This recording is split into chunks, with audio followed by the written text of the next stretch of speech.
Lockdown in Belgium. The city of Brussels is on edge after authorities raised the terror alert to its highest level. Beefing up security. The Vatican and several African nations see a heavy police presence ahead of the Holy Father's trip. Challenging conservatives. A pro-life leader calls on two presidential candidates to take up a bill to defund Planned Parenthood. A reason to smile. Why the family of a little boy in Michigan is especially grateful this Thanksgiving week. Those stories and more on EWTN News Nightly for Monday, November 23rd, 2015.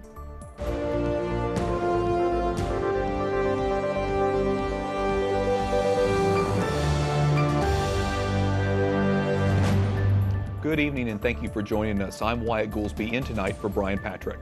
Brussels is on high alert following the terrorist attacks in Paris 10 days ago. Authorities fear what happened in France could next happen in Belgium. Meanwhile, countries around the world are working to figure out how best to respond to ISIS, from missile attacks to the race for the White House. In Brussels, Belgium, quiet does not necessarily mean calm. The city is under a partial lockdown because of what officials call a serious and imminent threat, keeping citizens home while police search for terrorists tied to the attacks in Paris.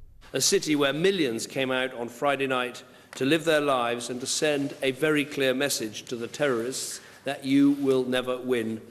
The ripple effects of the Paris terrorist attacks are widening around the world. British Prime Minister David Cameron met with French President Francois Hollande for the first of Hollande's three big meetings this week, working to build a coalition against ISIS. He will also meet with President Obama and Russian President Vladimir Putin. Russia has released videos of missiles to be fired on ISIS targets in Syria. One reads, "For our people," the other, "For Paris." In the U.S., a new Washington Post ABC News poll shows 57% of Americans disapprove of how Obama is handling ISIS in Iraq and Syria. They're a bunch of killers with good social media. The same poll asks Americans which presidential candidate they trust to handle the threat of terrorism. Hillary Clinton gets the nod. We have to take them on the ground, we have to take them on in the air, and we have to take them on online. The closest matchup is between Clinton and Florida Governor Jeb Bush, with Clinton at 46% and Bush at 43%. Her lead over GOP frontrunner Donald Trump on the issue is 8 points. U.S. politics impacted by Paris. And Belgium isn't the only country on alert tonight. Mali remains in a state of emergency as it reels from last week's deadly hotel attack in the capital. The UN says the death toll has now risen to 22. The Al Akbar news agency reports 2 Islamist militant groups have claimed responsibility. A UN official says he believes the attackers wanted to disrupt peace talks that were taking place inside the hotel. Security is expected to be tight in Africa when Pope Francis begins his 3-country tour later this week. In the eastern city of Garissa, churchgoers had to pass through metal detectors earlier this month. Francis is expected to offer a word of encouragement to Christians there, still reeling from an April attack by the Islamist militant group Al-Shabaab. It left nearly 150 people at a Kenyan college of mostly Christian students. The Pope has already indicated through the media, we can say he's preaching more about peace. Peace, he wants peace with all these religions, he wants people to live in harmony. So I think the message is applying to all, both Christians and Muslims. The Pope will tour Kenya, Uganda, and the Central African Republic, all plagued with ethnic and sectarian division. Josh Meservey is a political analyst at the Heritage Foundation with a focus on Africa and the Middle East. So Josh, what do we know? Let's go back to the Mali attack here for a second. What do we know about that attack and who's behind it? Well, as you mentioned in the run-up, multiple groups have claimed responsibility for the attack, 2, even 3 groups. Still unclear as to which one specifically carried out the attack.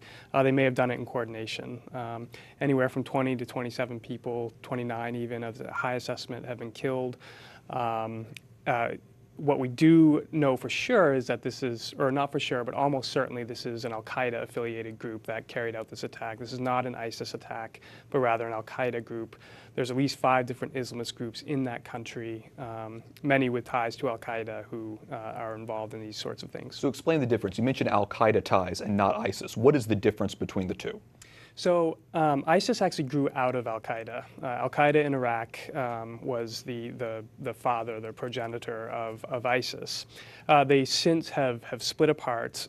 ISIS declared an Islamic State, a caliphate, with which al-Qaeda vehemently disagreed. So in some areas they're even fighting each other. So in Syria there have been reports of them killing each other, launching attacks, things of that nature. They do sometimes cooperate because they do have a lot of ideological similarities, but they have some differences on these fine theological points that have created this rift that they haven't bridged. Well, talk a little bit more about that. Do these different extremist groups share resources at all? Sometimes. So in the Mali context, as I mentioned, there's 5 different Islamist groups. Some absolutely cooperate with each other. So, for instance, earlier this year, there was an attack on a hotel in a town called Meservey, which is central Mali. And that was carried out by Al-Morbitan, which is one of the groups that has claimed this most recent attack, in conjunction with the Messina Liberation Front, which is another group that has claimed this attack. So in that instance, they cooperated with each other.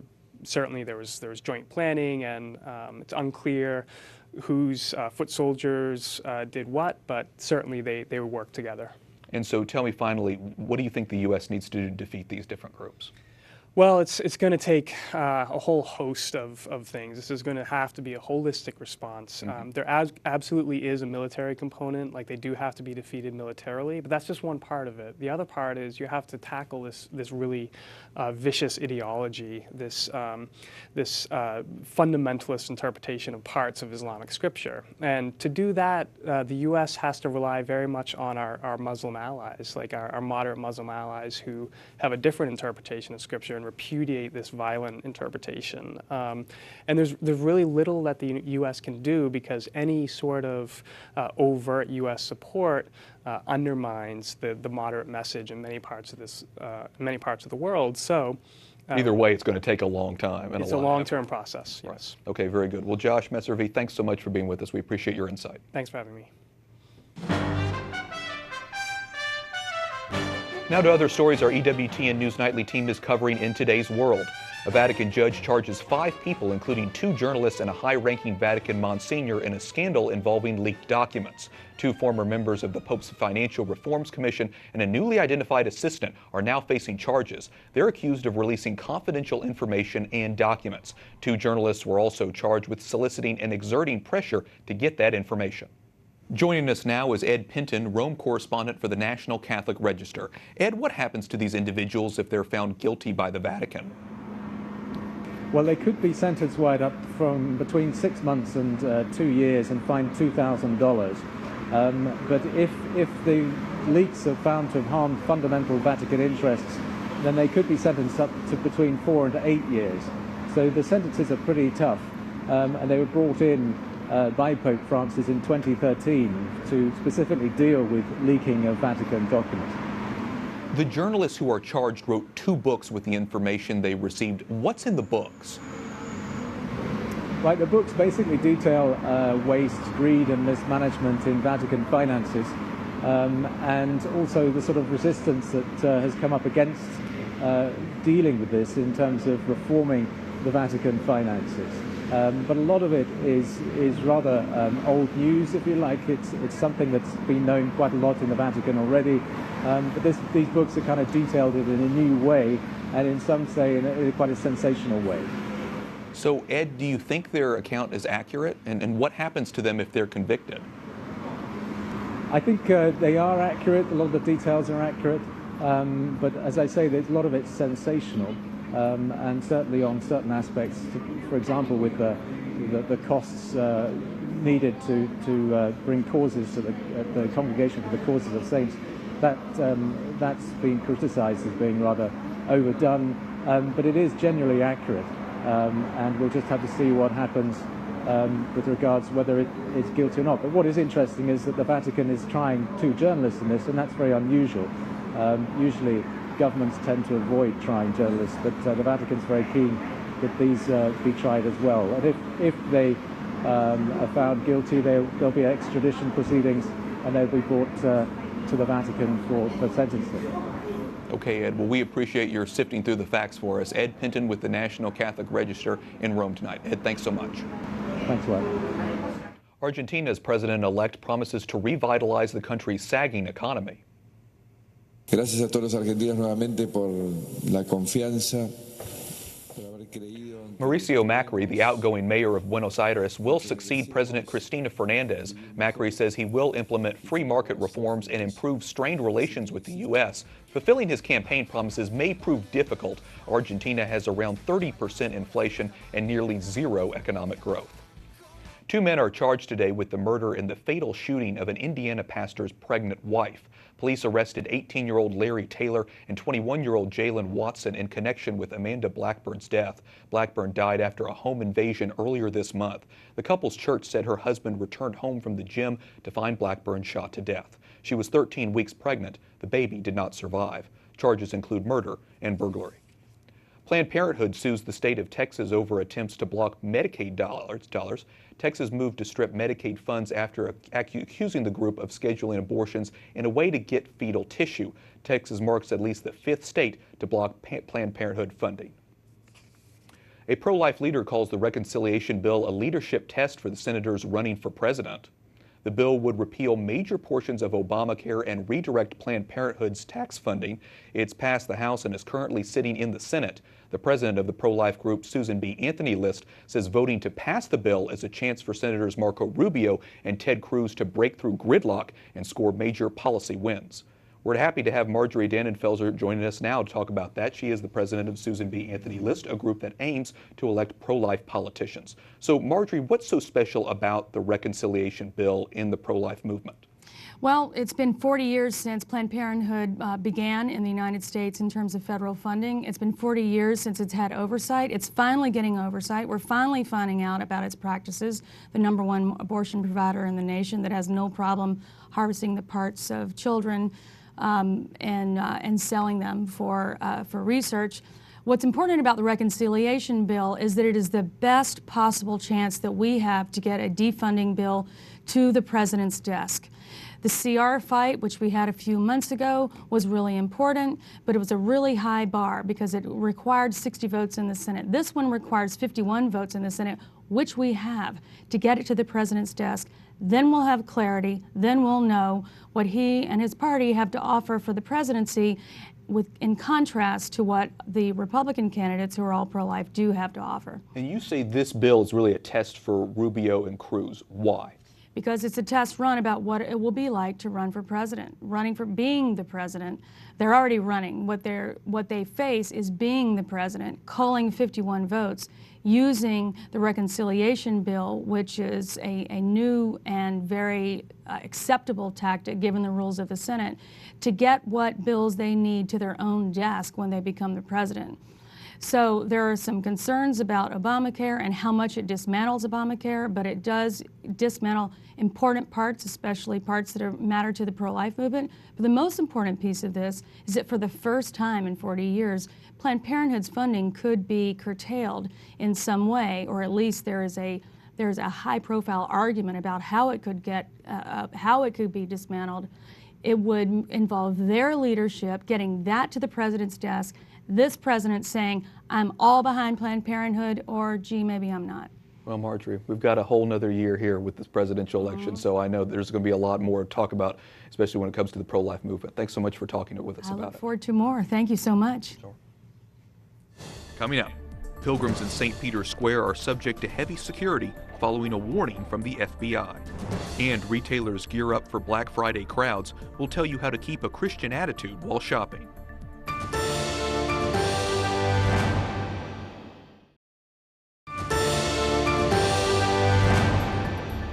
Today we remember Blessed Miguel Pro, a Jesuit priest martyred in Mexico in the 1920s. Before he was killed, he cried out, "Viva Cristo Rey," or "Long live Christ the King."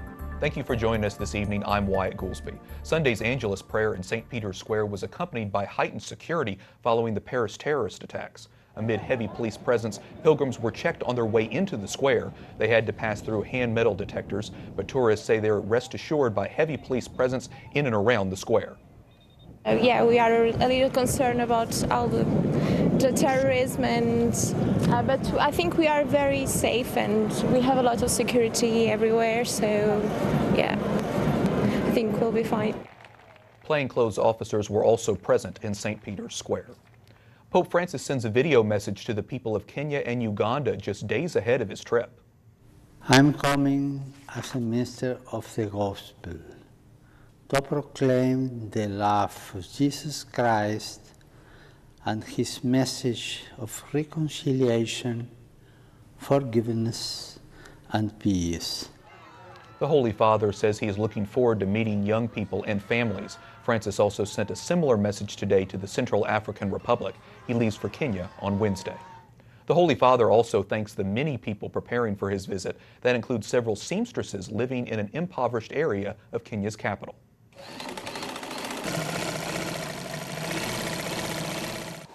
Inside this modest sewing workshop, the seamstresses are hard at work to create the chasuble Pope Francis will wear later this week. The shop is called the Dolly Craft Sewing Project. It's an initiative in Nairobi which focuses mainly on sewing vestments for Catholic clergy members, in this case, the Holy Father himself.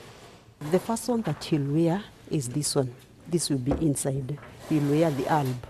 After wearing the alb, at the waist, he'll tie this called a cincha. So on top of the alb, he'll tie the cincha.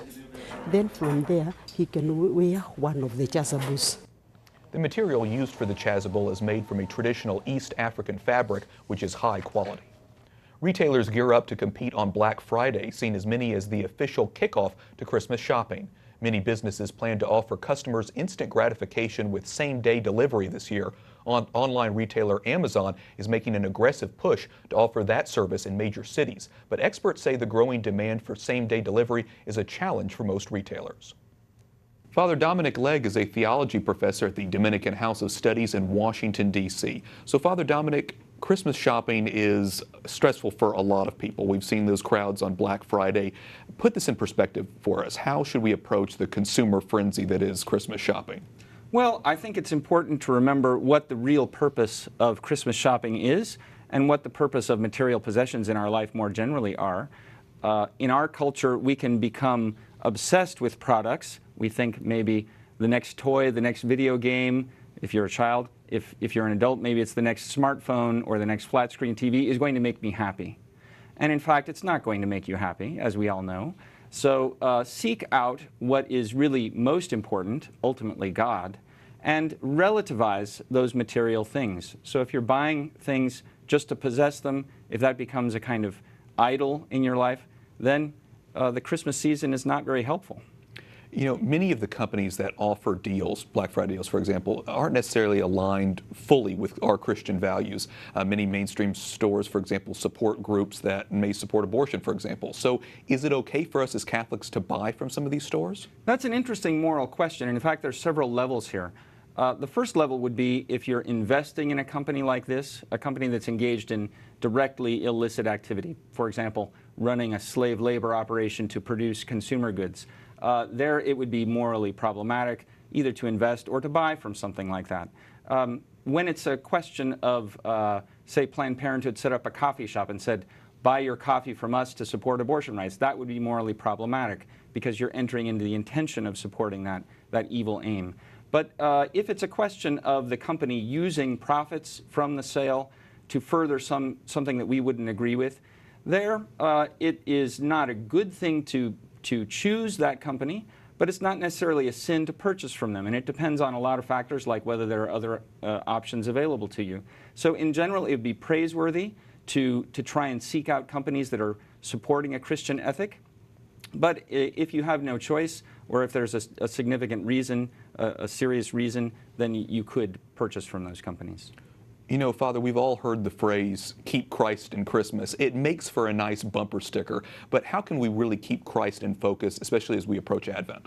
Well, I think the Church's liturgical season offers us a wonderful way to do that.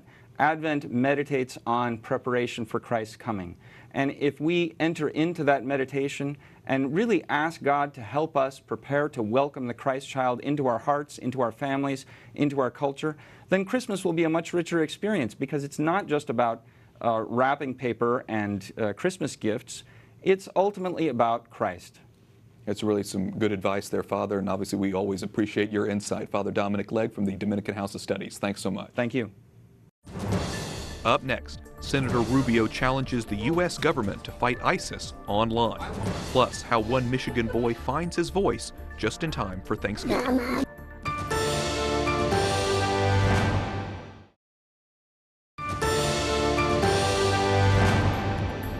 Some recent pictures of young Catholics showing their support for EWTN, from Canada to the Philippines and back in the U.S. It's good to see the young face of the church. Thank you for joining us this evening. I'm Wyatt Goolsby. Presidential candidate Marco Rubio says the U.S. should use social media in the fight against ISIS.